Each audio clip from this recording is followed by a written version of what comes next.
Thank you to everyone for coming to tonight's session. This is the SIPAG New York Career Panel. This is the second in the series, and we're super excited to have everyone here. My name is Eder Miranda. I'm the president for SIPAG. And I wanted to give you a little bit of background about the organization before I pass it over to our moderators. So SIPAG is a 35-year-old nonprofit organization dedicated to uplifting Filipino Americans throughout our communities. We accomplish this through a variety of programs like this career panel. So tonight we're leveraging our network of professionals throughout the community to bring you an informative and interactive session on career paths in arts and entertainment. I want to thank all of our panelists for joining tonight. They will be introduced in a couple of minutes. I also want to introduce our moderators, Autumn Domingo and Emily Rotino. Both of these young women are leaders of our SIPAG youth group, which was recently formed. And I'm so glad that they're taking on this task tonight to lead us in the discussion. They're going to walk through the format with you, but before they do, I want to point out that tonight they're actually going to be following Filipino tradition of showing respect for their elders on the panel by calling them tito or tita, or in some cases, ninong or nina. So tito or tita means that they're calling them auntie or uncle. It's a sign of respect to people who are older than you. Ninong or ninang is that's a godfather or godmother. And so for Emily or Autumn, if they have godparents on the panel, they'll refer to them that way as well. Or there's dad, because Autumn's dad is going to be one of the panelists. So I wanted to point that out. I welcome you all to refer to them in the same way. And I also welcome you to turn on your cameras because we do want to make this as interactive as possible. So with that, I'm going to pass this over to Autumn and Emily. Thank you. Thank you, Tita Eder. So basically, to give a overview of what we'll be doing is first, Emily and I are going to introduce ourselves a bit, and then we want to have this icebreaker where we get to kind of hear everything from everyone and get an idea of who they are. And then after that, we will give little bios to each of the panelists, and then from there, we'll be able to ask questions and have discussions. So to start off, I'm Autumn, and I will be one of the moderators for tonight. Hi, I'm Emily Rotino, and I will be your other moderator for tonight's panel. So like Autumn said, we're going to be starting with icebreakers. So we will be talking, I will give you my name, my age, my grade, and then for everyone else, there are two questions. What do you want to do when you grow up? And what do your parents want you to do when you grow up? So my name is Emily Rotino. I'm 17. I am a rising senior at LaGuardia High School. When I grow up, I don't know exactly what I want to do, but I can see myself in a lab somewhere. But my parents and my grandparents both want me to do something within STEM. So I'm kind of there. And if Autumn wants to answer those questions as well. So I'm Autumn. I'm 17 years old. And right now I want to be a UX designer. And my parents, they'll kind of just go along with, I think, whatever I want to do, and they'll support me. So yeah. So if anyone wants to share and answer those questions, please feel free to do so.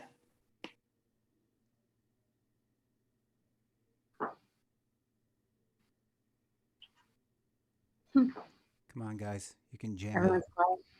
If not, you don't want to unmute or like put it on your camera, you can put it in the chat if you would like. Testing. Is this on? Testing. We can hear you. Okay.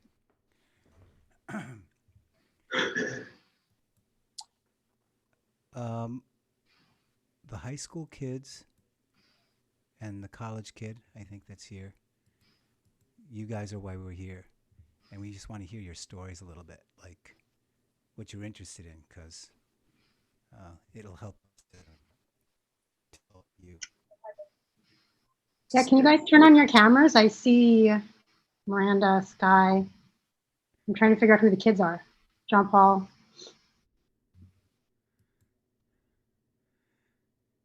They are all up camera. Mhm. I cannot see Sure. any There's faces. Ronan. Hi, Ronan. What's the general age group here? So Ronan, how old are you? 13. You're 13. Mm. Okay, Nico, how old are you? I just turned 19. 19. Okay, Miranda, how old are you? I'm 16. 16. John Paul, how old are you? 15? 15. Oh, Mike, who do you have there with you? How old are the girls? My girls? Yeah. Lila, come here, Lila. How old are you? I'm 10. Come here, Maddie. How old are you, Maddie? 7. 7. Start them young. Start them young. Oh, my goodness. Sky, I know you're there. Turn on your camera. All right, let's start. Yeah. Go ahead, Autumn. Let's just go through the panel. We'll get these guys talking here Okay. on the chat. So first, Tita John Bernardo. So John Bernardo is an award-winning film and video director / producer, specializing in documentaries and digital docuseries. He has worked for ad agencies in New York and LA, such as Dentsu, McCann, and the Story Lab. Currently, he works for SOHH.com as an executive producer of the BIPOC targeted Beacon Interactive, and his documentary film, A Peloton of One, on the difficult topic of child sex abuse, and coming out in February of 2022. He also has a lifelong passion for basketball, coaching, and listening to slow jams. Yes. Autumn, that was beautifully written. Thank you. I don't even know who wrote that, to be honest. I think, did Emily do that? Did you write that, Emily? No, I think all the bios were provided. Okay. Well, some of his sample work is Attention Bow Begin, a documentary film on Taekwondo, audience award winning for best film at the end of 2021 Golden Door International Film Festival. Sneak preview, first 2 minutes of the film is on these links. So I can share the links if anyone's interested in seeing the work. He also worked on Brotherhood, Raise Your Hands, and Raise Your Hands. So if you'd like to share, Tita John, about like your journey and your experience and how you kind of got to where you are today in your career. Oh, wow. Well, thank you, everyone. Autumn, Emily. I think what you're going to hear a lot today, everyone online, is that our generation probably has the least linear path to anything that we're doing. I might be wrong with a couple of people, but you know, our parents came from the Philippines, or we came early from the Philippines, and I think you probably heard it in the previous panels. You know, outside of being in the medical field or financial field, it was go find out what you want to do. I think a lot of us on this panel gravitated eventually to something creative, but certainly didn't start that way. I myself have been doing advertising. I've been in ad agencies for like 20 years. I started off as a buyer, then moved over to the creative space, kind of forced my way over. And then lately I've been still in ad agency stuff, as well as trying to do my own independent documentary films and stuff on the side. But, you know, it was certainly a very long and winding road and no direct lines. So I think what Ron was saying earlier, what we're trying to do, and Eder said it earlier, is that, you know, pave the way a little bit for you guys, you know, with the warning that anything you do, especially in the area of creativity, there isn't exactly linear lines, but we will try to our best in this panel and moving forward to make it a little smoother than a lot of the rocky roads that all of us went through. Thank you. That's all I got, Autumn. The intro was too good. I couldn't really build on that. No, that's a great addition. So next is my dad, Ron Domingo, or Tito Ron. So Ron Domingo is an You don't have adult. to read all that. You don't have to read all that. Just the last, Autumn, just read the last line. Read the last line. When not acting, Ron is a homeschool dad, Bitcoin maximalist, and slow jam enthusiast. Fantastic. So if you'd like to, I don't know, share your experience, Dad, or just. Yeah, no, I'm a professional actor, and I have been for a while, and I've done some stuff in theater and TV, and so I don't know. I just really would like to hear from what you guys want. So, if there are any questions that you guys have, I think it's just pursuing the creative arts now at this particular time in life, I think is really, really going to be special for you guys for their future. I don't even think that it's just a good idea. I think it's going to be essential for you guys to be able to create and innovate, because the world that we grew up in is going to be completely different than the world that you guys are going to be growing up in. So, I mean, I'm a part-time homeschool dad. So, I've spent a lot of time thinking about what the future is going to be. And so if you're interested in any of that stuff, we could talk about that too.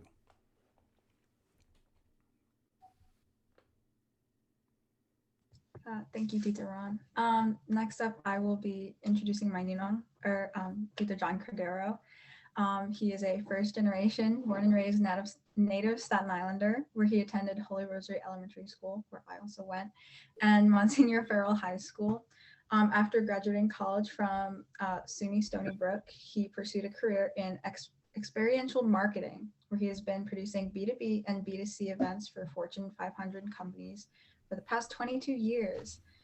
Some of his past and present cities include HBO, NBC Universal, Barilla, Citibank, Twitter, Google, and Remy Cointreau.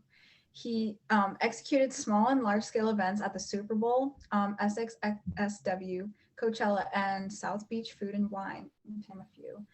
And in his spare time, my Tito John enjoys traveling, cooking, and running, having completed his 8th marathon on November 7th at the New York City Marathon.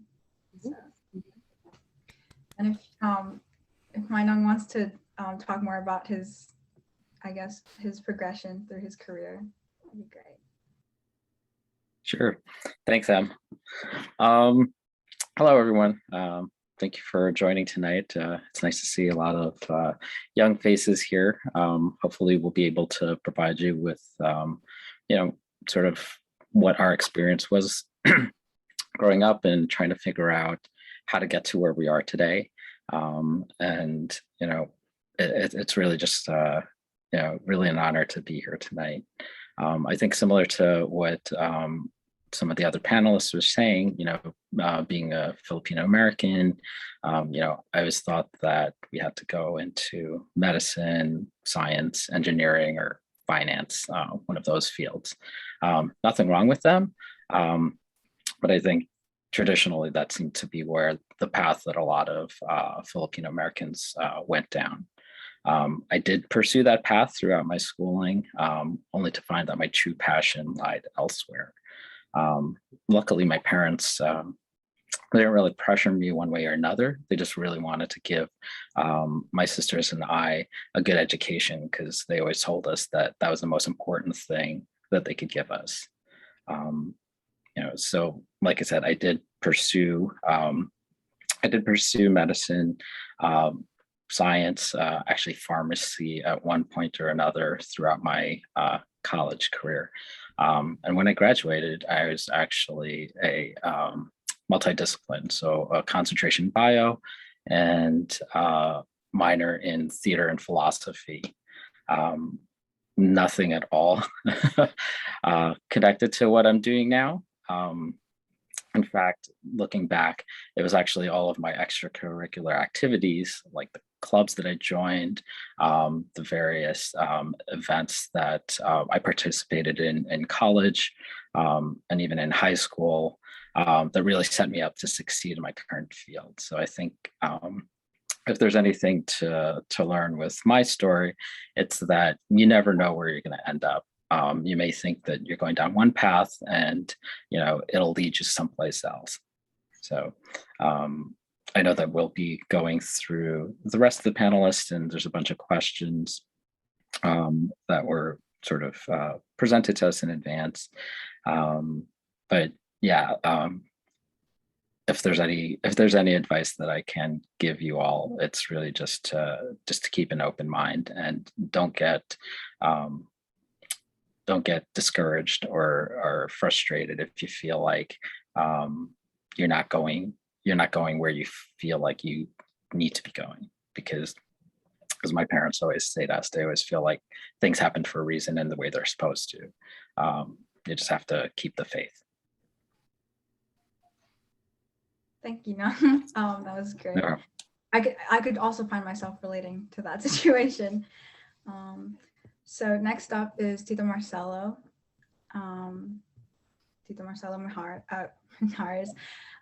He is a user in experience design. He is the Associate Director of User Experience at MCD Partners.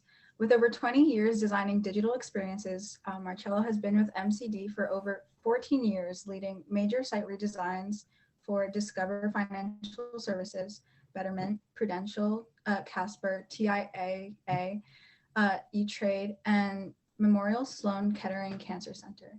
Marcello applies a team-oriented, customer-first approach to experience design and digital product development. His passion for collaboration has introduced innovative methods of user-centered design and UX research, which impact his team's quality of work. Prior to MCD Partners, Marcello architected and designed digital experiences for Agency.com, New York, DVC Worldwide, Quidnunc, New York, and Quidnunc, San Francisco. So if you'd like to talk about your career path and how it is, about your progress and how it's brought you to where you are today. Sure. Can you hear me okay? Thanks. That was my work bio for pitches. Nice to meet y'all. Thanks for having me. And I guess I can answer. I went to a design school. Unlike any other cousin, sister, brother, what have you, my mom and my art school teacher in high school were the ones that kind of just ushered me or shepherded me along. I didn't really have a vision or a goal. I just drew a lot, and I thought that I could apply this drawing skill to something. And then when I went touring with the schools, I kind of fell into graphic design. And I went through school and got a graphic design, whatever major. But I ended up learning the craft that I'm doing now, actually on the job, because the industry wasn't really shaped back then when I started. Back then, they called it information architecture.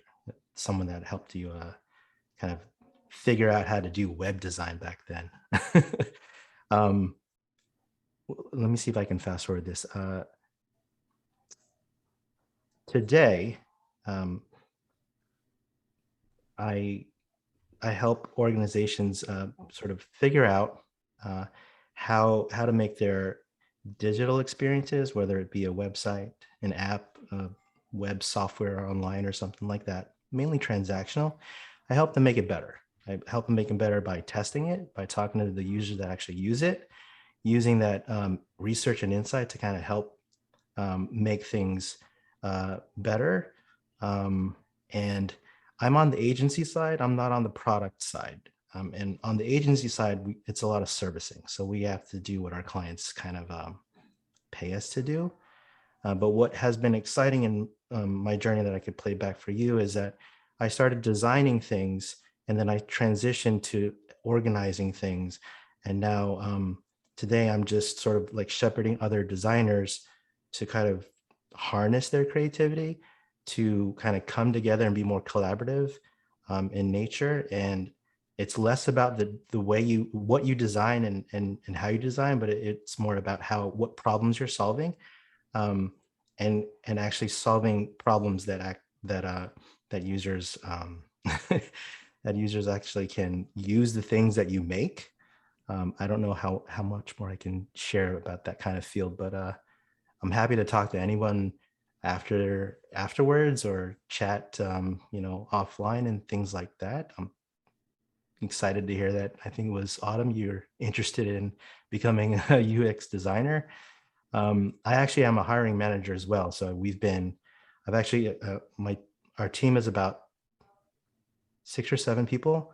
And every person other than myself and my super has been an intern that actually grew into senior designers, leads, UX leads and stuff like that. So nurturing young talent is actually a part of the experience that I have, and just happy to help out.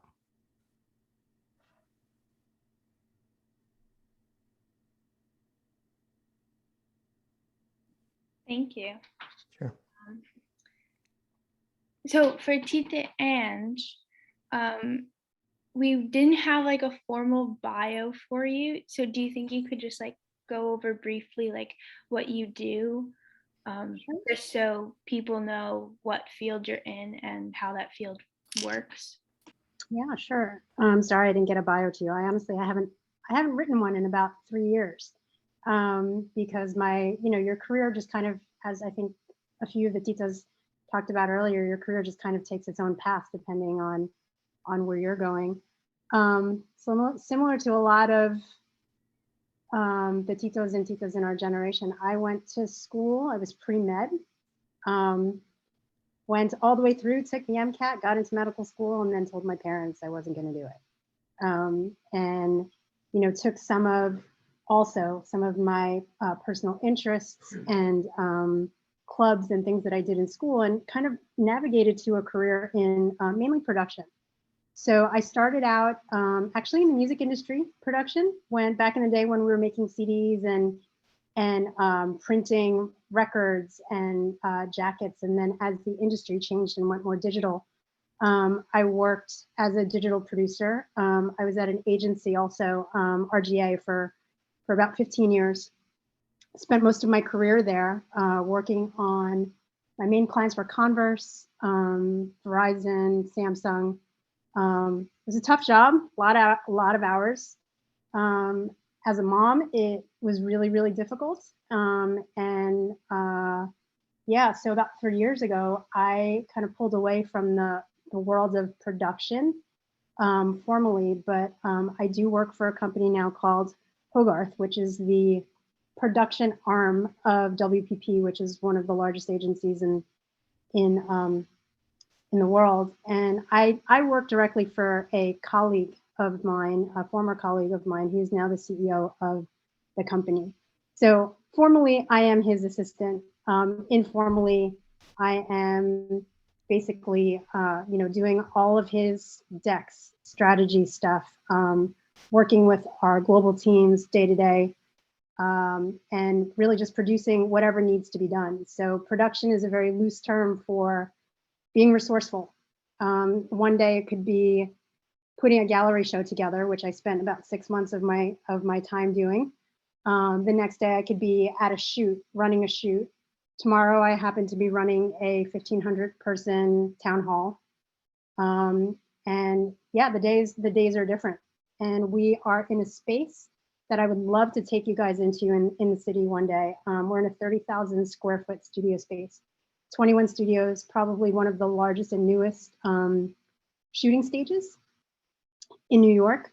We shoot tons of commercials, do all the editing, do translations for all of them. And we have a huge print studio. So we also print packaging for a lot of our customers. So after we go through everybody, I'd love to share some work that we've done as a company so you guys can kind of visualize a little bit more of what we do. And I think a lot of the work will be pretty familiar to you because you've probably seen it in different places. And I just wanted to have you guys make that connection. But we can do that after. But thanks for having me. Thank you. So next up, we have Tita Marisa. She is the Senior VP of A&R at Def Jam. Tita Marisa, we also don't have a bio for you, but if you'd like to explain like what you do and what your journey was to get where you are, to get you to where you are today. Yeah, so probably like everyone here, I was pressured into doing those other types of jobs. I figured I'd go to law school, but make it work for me. So I went to law school and was an entertainment lawyer at Sony when I came out. From there, I went to work for a pretty prominent music guy, L.A. Reid. While there, I signed Future and Travis Scott. And from then on, I was an A&R.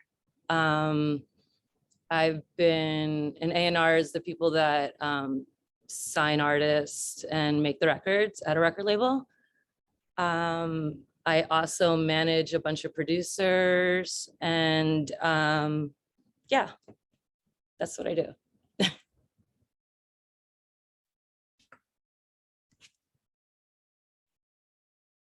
Thank you.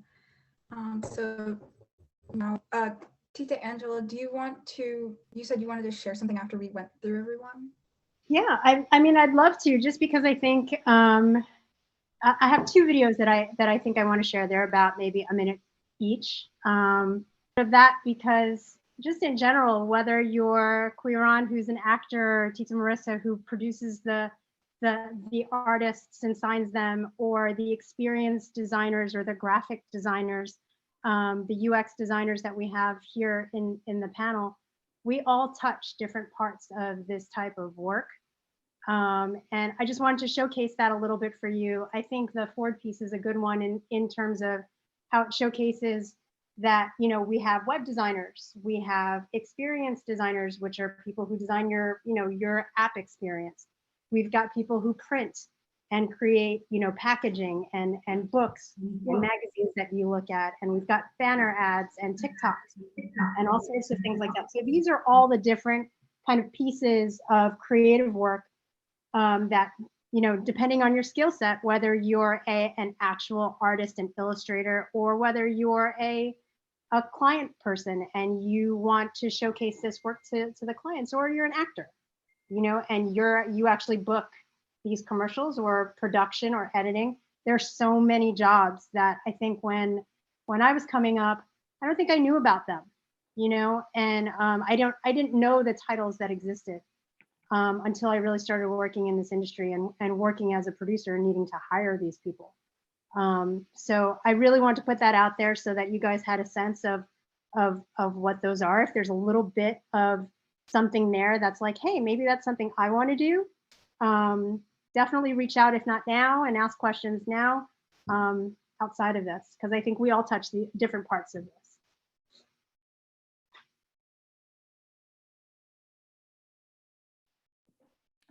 I actually had a question about that, Tita Ange. Since there are so many new fields out there that we probably don't know a lot about, what are some ways that we can kind of expose ourselves to those things and learn more about them and like find people who are tied to those fields? Yeah, I mean, I think that's an awesome question, Autumn. Like, I think that number one, you have this whole panel, right? I mean, I think you should stay in touch with this group. We can certainly help to put you in those places. I'm more than happy to bring you into the space that I work in. We do have our parent company does do like high school internship programs. They had to shut them down during COVID. But I really think I mean, to be honest, it's a lot of take your kid to work. You know, I've been taking Sky with me since she was born. So she's grown up in this industry and she has a sense of what editors do versus what producers do versus what a client services person does. But I think that one of the best resources out there is LinkedIn, really. I mean, to find people that you feel like are doing the things that you want to be doing in the industry and kind of backing, like looking at their experience to see what they've done to get to that point. I think that that's a super helpful resource. Just to like double down on what Ange said, I'm not on LinkedIn, and I don't know, a lot of people aren't, but like you guys are like DM people on IG, like hit them up. Like I felt like during the pandemic, I got hit up so often.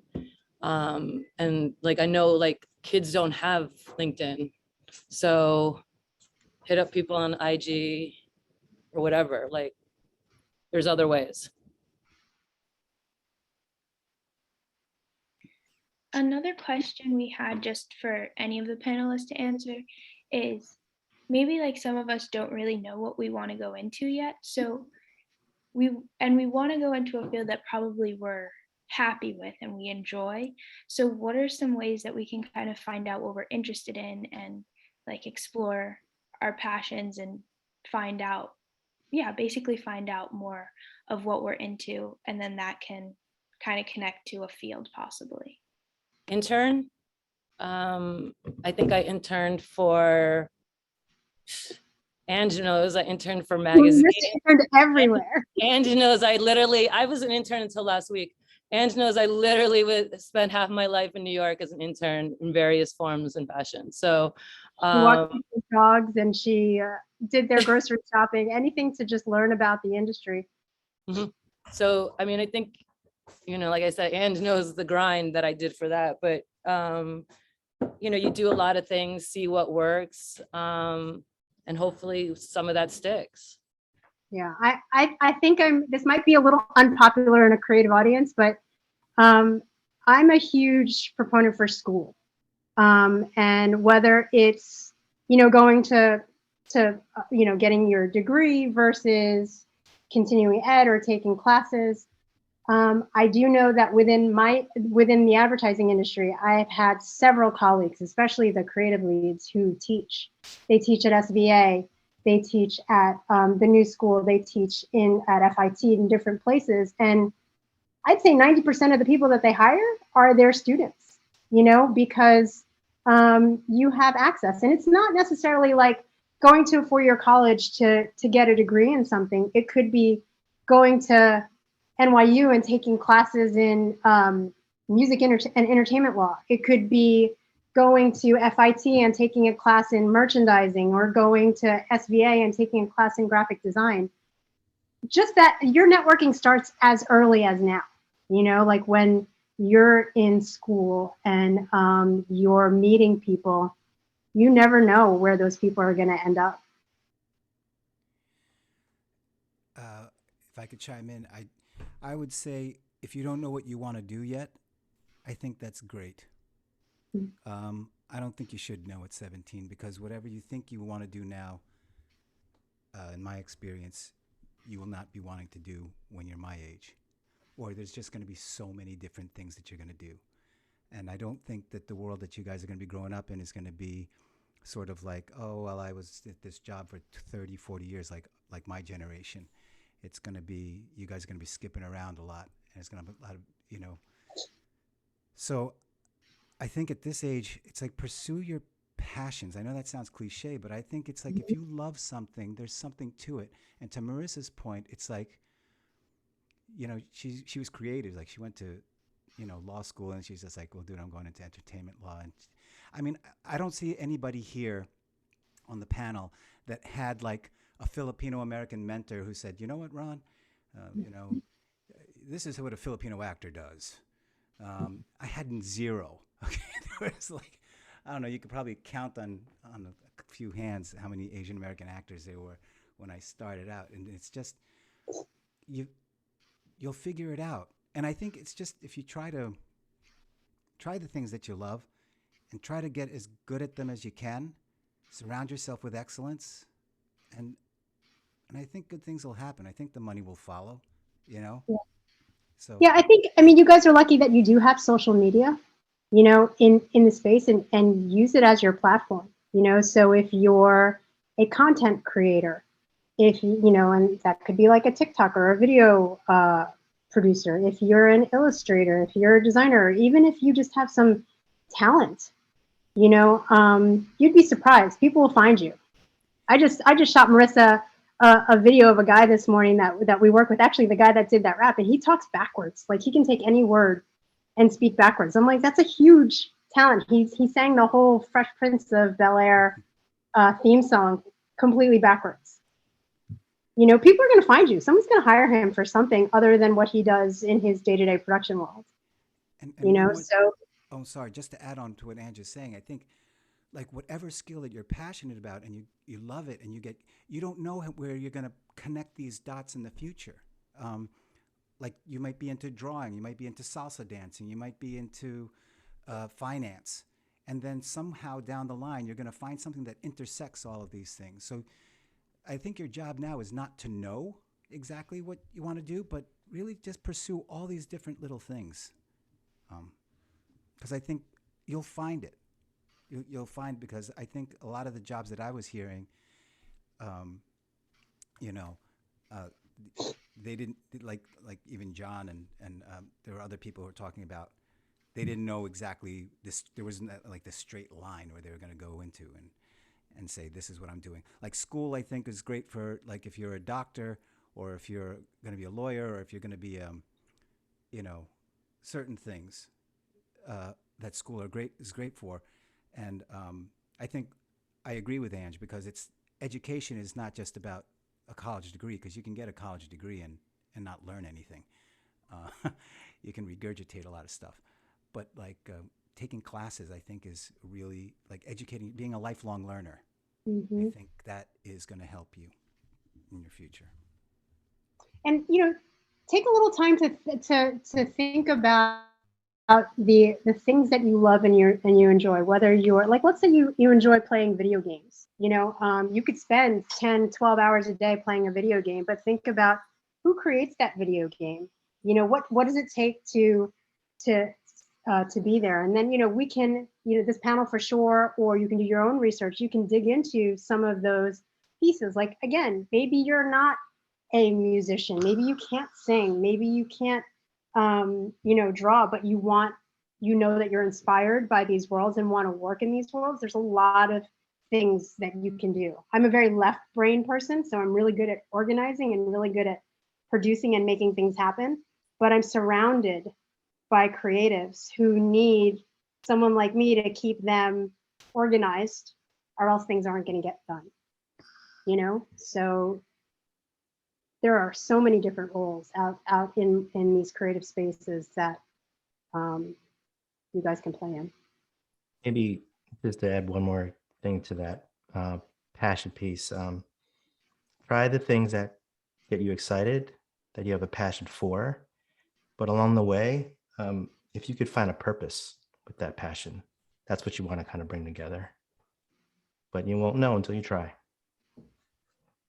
I mean, I interned at a publication company, and all I did was reshuffle their library books, and I did some editing on the computer, and I was like, I am not doing this.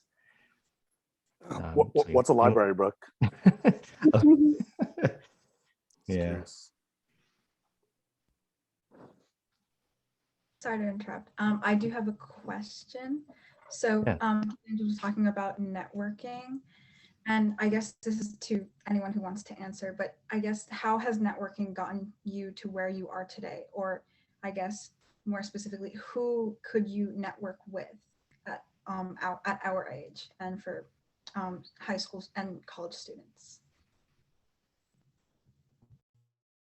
Well, your networking reach is 10 times, 1,000 times larger than anything that we ever had access to because of social media, right? So you guys can network in any way possible. I think the one thing I would say about networking is don't take what you consider the little people for granted. Treat everybody the same.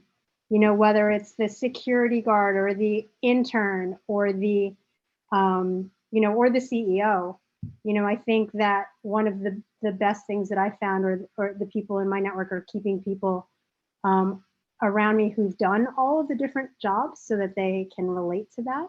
And then also to keep people around you who are honest, who will tell you what you're doing right, tell you what you're doing wrong, won't let your head get too big, won't let you fall. So your networking starts now, like it's each other, right? Like if you guys have interests, it could be anything. It could be, a bunch of us were working on these shoebox things together. And if that's a passion, and doing service projects together, that's your network already, right? You're building a community of friends and people who enjoy doing the same things that you're doing. Thank you, Katinj. And yeah, I also think that even doing this panel, we are networking with each other and connecting with each other. And we have you guys to support us and to help us out. I have a question for Peter Marcelo. So you said that you gained work experience on the job. I don't know which job you mentioned, but I guess as students or as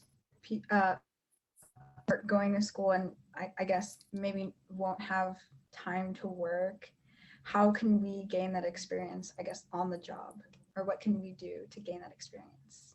Are you asking specifically within my field or just in general? I mean, you can give us your experience or Okay. talk in general, whichever one is easier. Sure. Well, I would say my graphic design background really came in handy for the things I still do now. Like Ange, I do make decks and I do all these presentations, and actually the visual aspect of what I do matters a lot because it's part of the way I communicate. But when I say I learned on the job, there really wasn't like I think it was Ron saying we didn't really have a Filipino actor to kind of lead me along the way. I didn't really understand what this field was getting into. So when I say I learned on the job, I learned that I was passionate about design, but not necessarily the visual design aspect, although that was still part of my background. It was design in the sense of solving problems, solving interaction problems, solving business problems through design. That's kind of what I was referring to. I don't know if that's making any sense to anybody.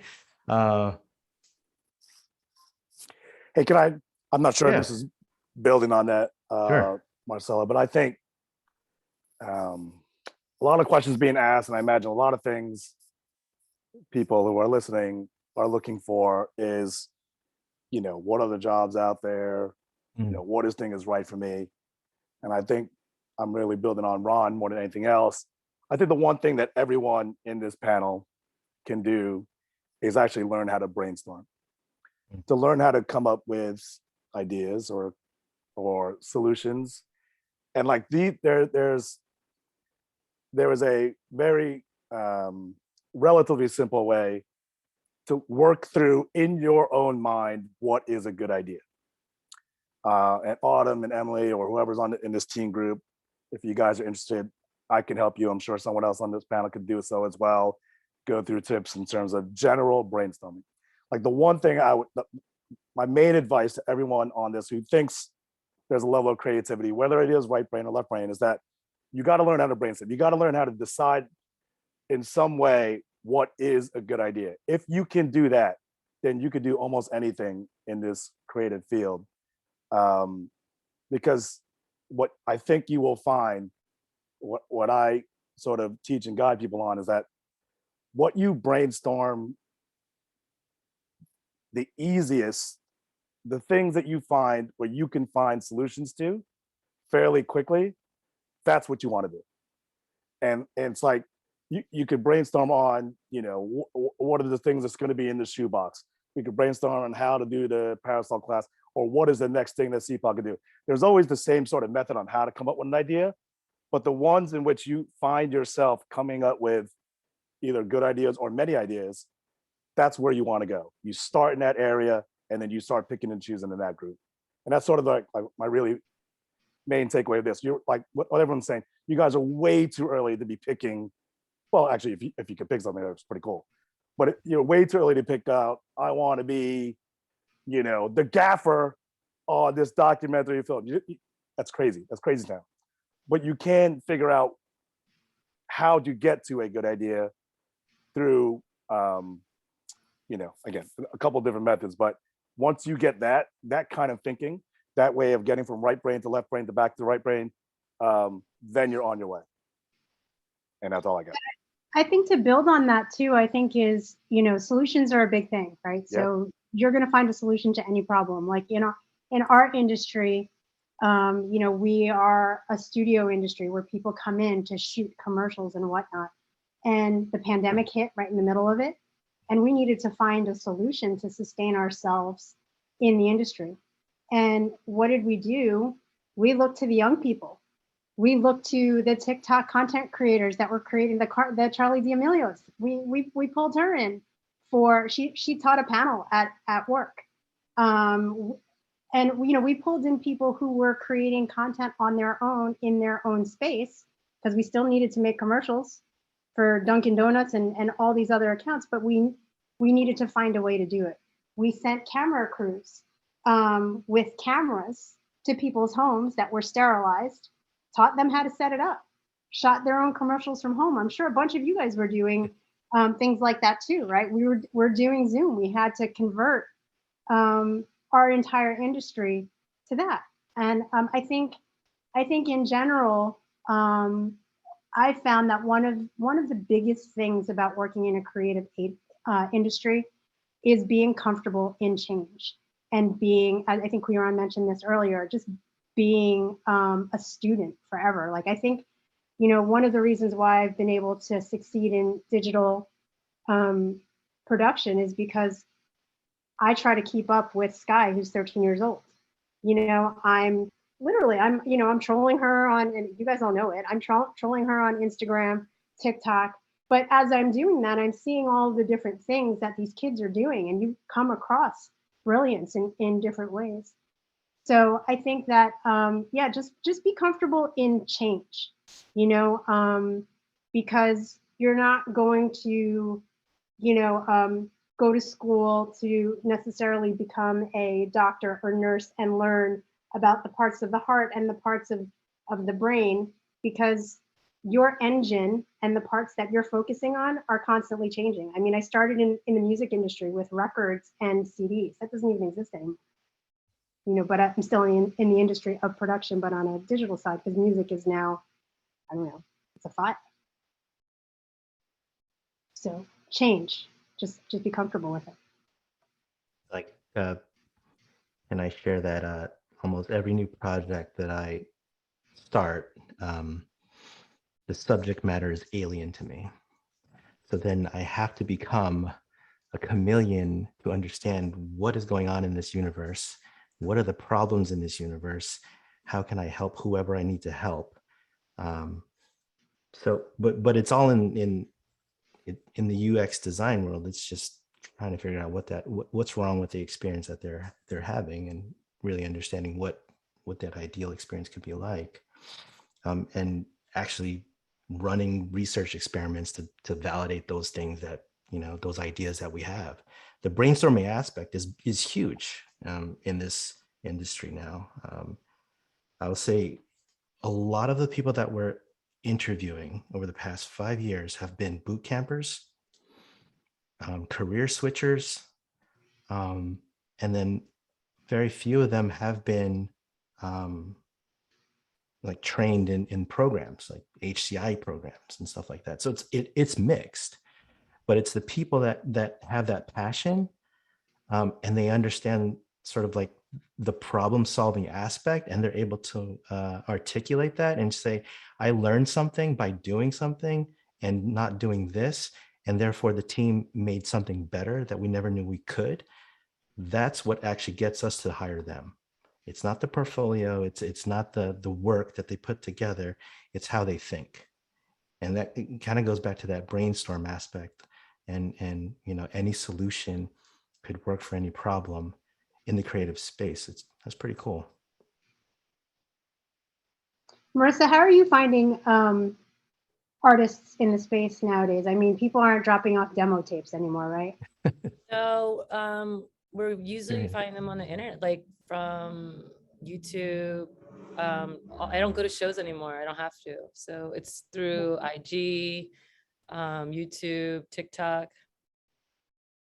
So all digital. You're just looking at numbers of followers or what people are doing out there. Yeah, I mean, you're also looking for people with creative content. It's not always a numbers game, but higher numbers, of course, make it easier to sell. But yeah, I mean, rarely are we going to a live show anymore for an unsigned artist. Yeah. I actually have a follow-up question for you, Tita Marissa. What trait would you say would be like the most common that's like shared among all, probably the most like the more successful creators that you worked with and like people you've met like in the music industry? Like what is like the one thing that you feel like it was like they all had in common to give them that success to get them to the point where that they are now? A clear point of view or like a vision, or they knew who they were from the start. I mean, I met Travis in I think 2013. He already knew what Astro World was going to be.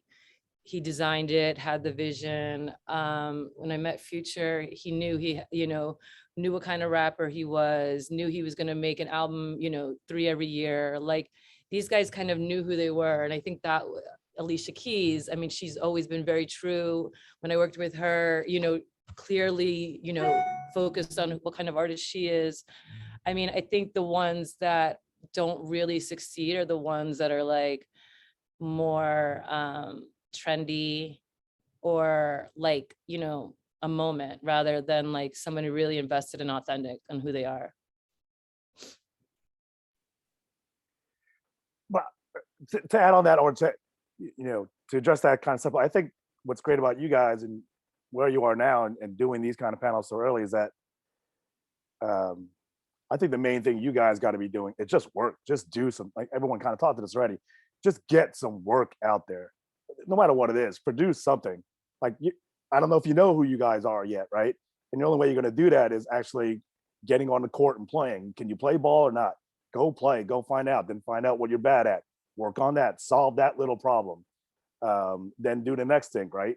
What instruments can you play? Just keep working and get stuff out there, and then you will form your own identity eventually, after probably failing a dozen times.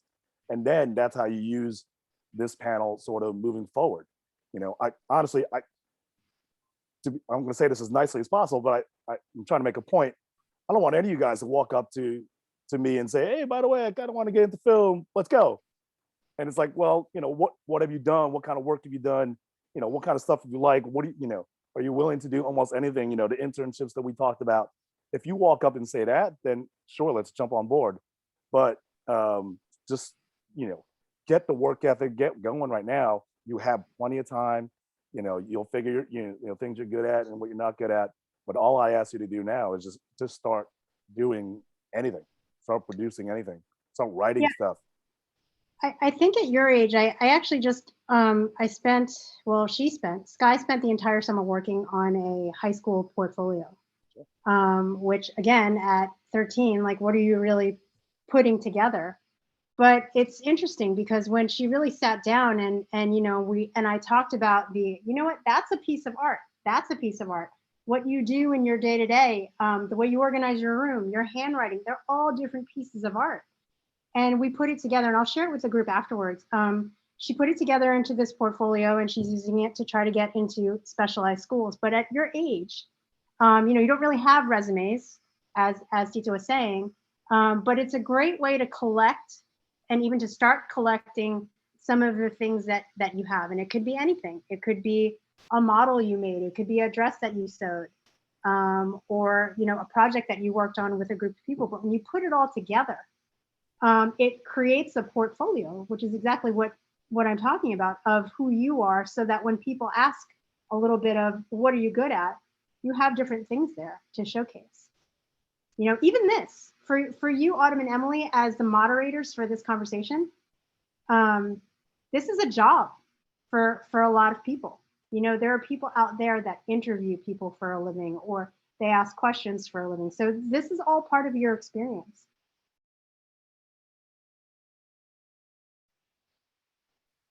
Thank you. Yeah, this is really great, and I feel like it's just a good, especially in the Filipino community, it's a really good introduction to the arts side of like the fields. And I think it was really great just to hear everyone's input and see like our options and get some ideas of next steps we can continue to follow.